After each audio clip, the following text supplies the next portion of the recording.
शहबाग मुश्किल। मैं दाल चावल लगा रहे हैं, 2 किलो चावल लगाना हूँ। है 2 बेटे ने मेरे।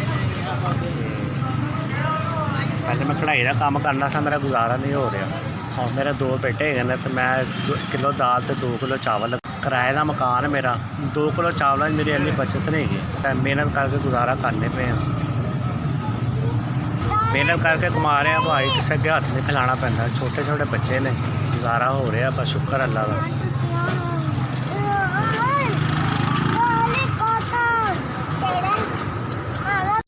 0305 96 21 810।